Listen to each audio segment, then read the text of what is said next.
Udah deh, kasih makan dulu dah. Assalamualaikum warahmatullahi wabarakatuh. Bismillah walhamdulillah wassalatu wassalam ala rasulillah sayyidina wa nabiyina Muhammad bin Abdullah wa ala alihi wa sahbihi wa man walah wa la hawla wa la quwwata illa billah. Para kiai, para habaib, para alim ulama, para bapak, para ibu sekalian yang berbahagia. Ini ibu-ibu semua kan? Yang serius semua bu sama saya. Ibu-ibu semua. Aduh bapak-bapak, enakan lihat ibu-ibu. Sebelum saya bicara, ya, saya ingin menyampaikan yang sudah hilang pada zaman sekarang. Dulu saya hadir maulid di tahun 80, di tahun 90. Umur saya udah 50 bu, cuma ngakunya anak perawan 27. Saya bawa istri nih di pojok, karena saya harus jalan lagi. Mohon maaf yang sebesar-besarnya semua kalau saya minta di awal ini, karena ini milik saya sebenarnya. Saya ada acara di Priok sekarang ini. Ustadz Kemansa minta, tapi tolong banget. Ya udah dah, ya, untuk juga silaturahmi sama warga sini, mudah-mudahan sehat alfiah semuanya. Yang saya meminta, mohon maaf banget, kalau bisa kita kayak zaman dulu, kita punya maulid apa, handphone jangan dimainin dulu, kecuali handphonenya buat rekam nggak apa-apa. Kalau yang punya handphone dimatiin. Ya bukan orangnya, handphonenya taruh. Saya bawa handphone dulu, tapi saya punya akun TikTok, punya Instagram, punya YouTube, namanya Habib Betawi. Tapi nggak punya WA, ya, karena WA yang jauh jadi dekat, yang dekat jadi jauh. Baik, jadi biar khusyuk, karena kita lihat sekarang pembacaan maulid, pembacaan rawih, pembacaan ratib, yang ada apa? Kita merokok, kita main HP, itu nggak diberkahi. Tahan, saya merokok, saya punya HP. Nah ini baru nih. Saya punya HP, saya punya rokok, HP saya banyak bu, jangan pakai satu. Itu saya tahan dulu. Nanti udah selesai baru. Agar apa? Agar kita punya adab, akhlak, karena adab yang lebih diutamakan daripada ilmu. Nabi Muhammad SAW dipuji oleh Allah Subhanahu Wa Taala, wa innaka la'ala khuluqin azim. Rasulullah paling hebat ibadahnya, sholatnya, puasanya, tapi yang dipuji oleh Allah adalah adabnya. Saya kasih kisah. Anak muda tukang mabuk, tukang mabuk, berandalan, preman di satu kampung. Pada satu hari dia menemukan satu kertas. Kertas ini ada di jalanan, diambil oleh beliau. Ini kertas yang bertuliskan Bismillahirrahmanirrahim. Ada tulisan apa? Langsung dibersihkan. Setelah dibersihkan, dikasih minyak wangi, disimpan tempat yang layak oleh pemuda ini.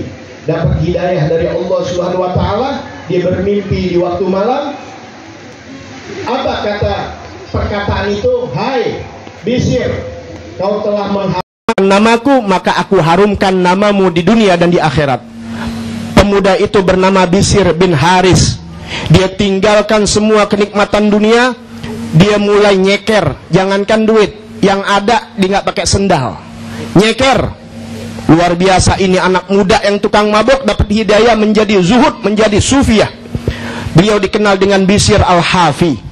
Di tahun 150 Hijriah, bertepatan dengan lahirnya Sayyidina Imam Syafi'i radhiyallahu anhum ajma'in, yang beliau mengambil perkataan-perkataan mutiara-mutiara dari Bisir Al-Hafi.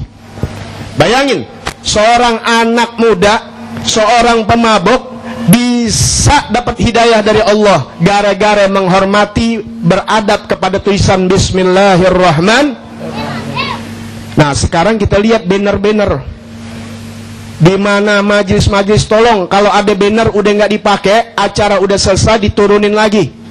Berapa banyak, saya kan tukang jalan Jakarta Bogor, rumah saya di Bogor, saya naik motor pulang pergi, banyak banner-banner ada tulisan Muhammad, ada tulisan Rasulullah, udah ngampleh, tahu gak ngampleh orang Betawi?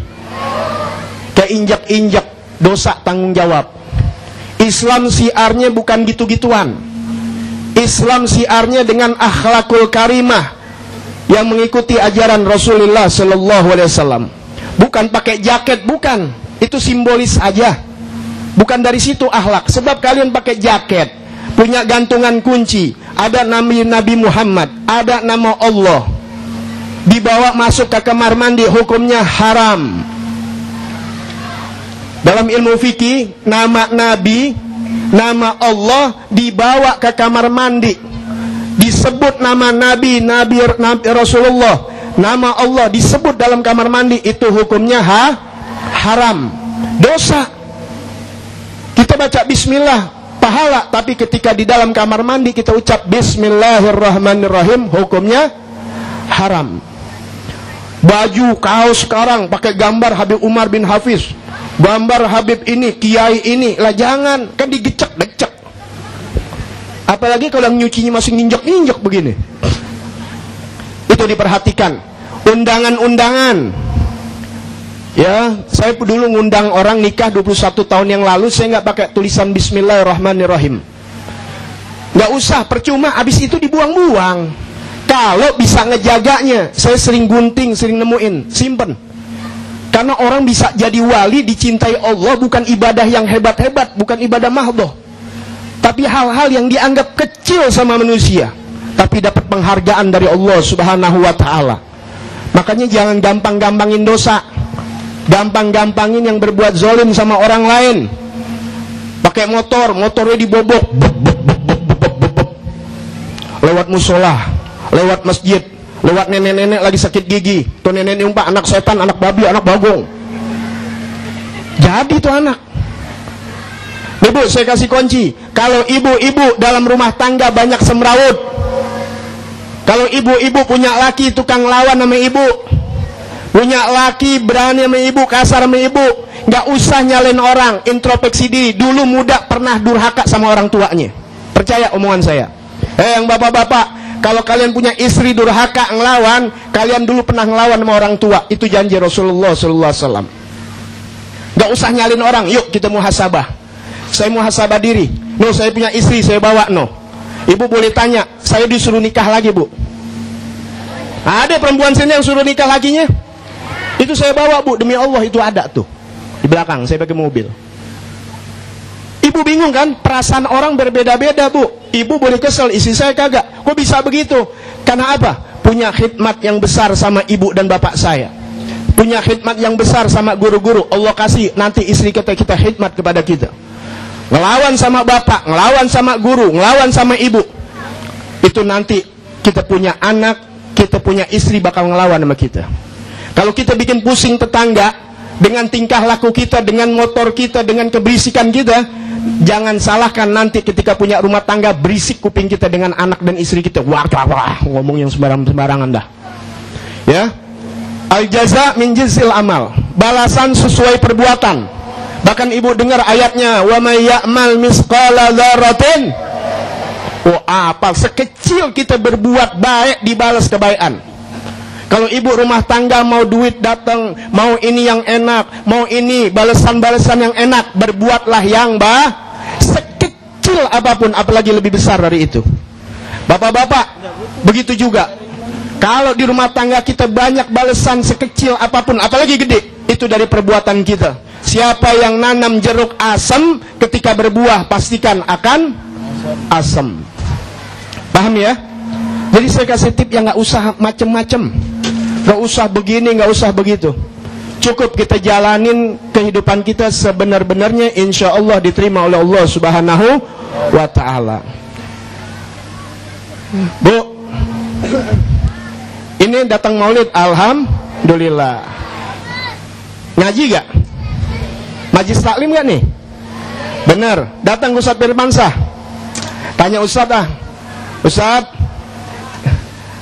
Ini pengajian kira-kira begini gak banyak ini?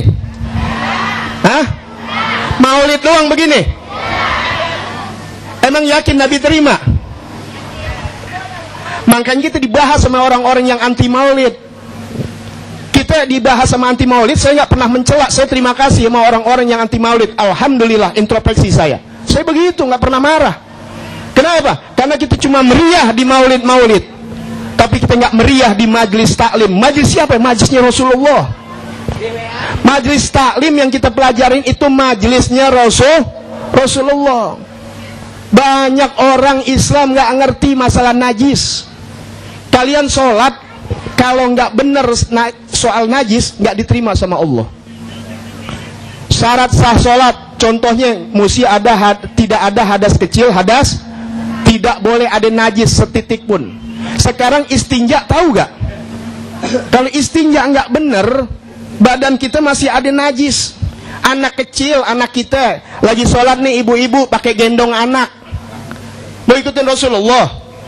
Rasulullah punya anak, punya cucu, Sayyidina Hasan, Sayyidina Husain dari umur 7 hari udah disunat.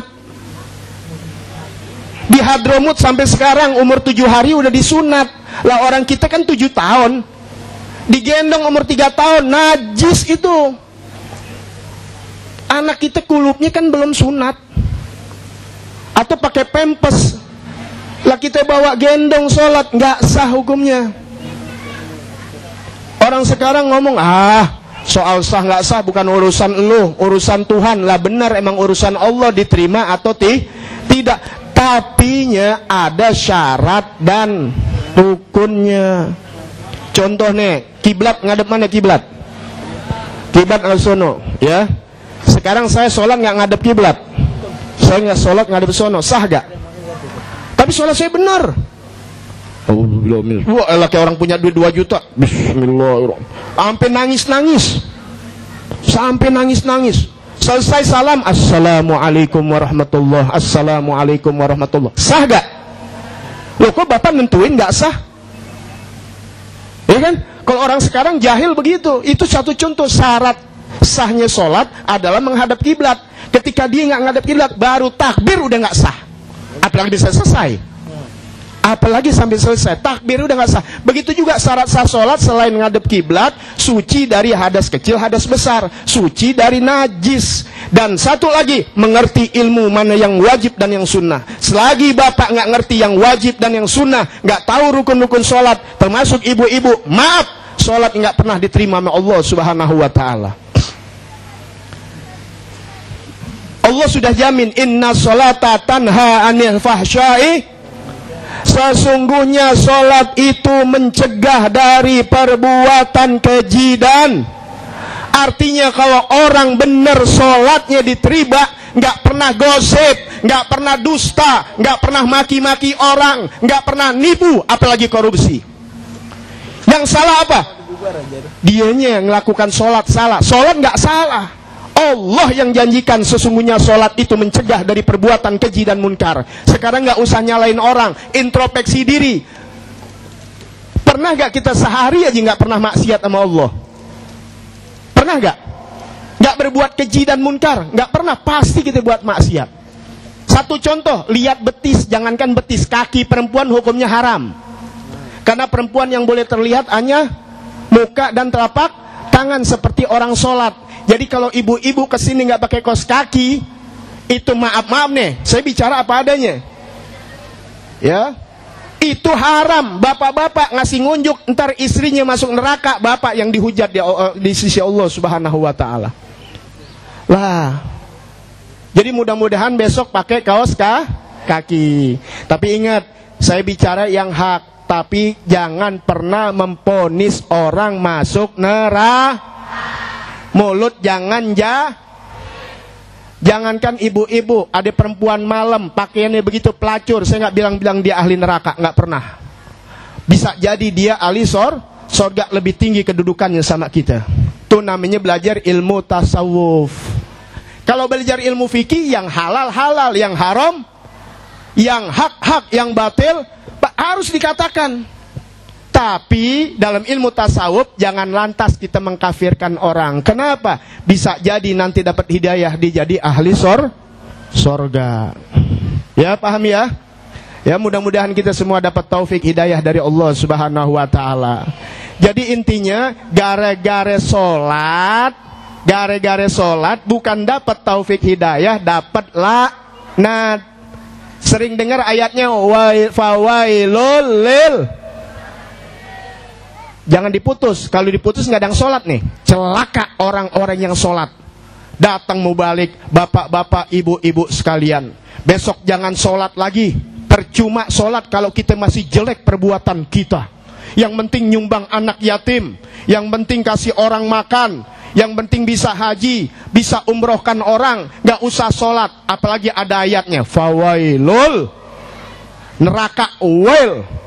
Neraka bagi orang-orang yang sholat. Nah, lo. Padahal terusannya alladzina hum an sholatihim. Orang yang sholatnya lalai. Sholat lalai bukan begini nih, Bu. Itu bukan sholat lalai, itu orang gila. Sholat lalai, sholat nggak pakai hukum, nggak pakai syariat yang diajarkan baginda Nabi besar Muhammad Sallallahu Alaihi Wasallam. Jadi mulai sekarang kalau mau sholat perhatikan syarat-syaratnya. Jangan sampai ada hadas kecil, hadas besar. Hadas kecil apa? Masalah pakai wudunya dibenerin. Sekarang tahu gak niatnya wudu? Niatnya wudu ketika jatuhnya air di muka. Kalau di tangan kita niat wudu, kita ambil ke muka, nggak sah wudu kita. Ini makanya ngaji. Saya rangsang nih, biar duduk nanti insya Allah sama Ustaz Firmansyah. Biar duduk di ngaji. Bapak sholat, Allahu Akbar, tapi di hati bapak nggak niat, nggak sah sholatnya. Niat bukan di luar sholat. Usolli fardhu maghriba wa salatin. Keren banget.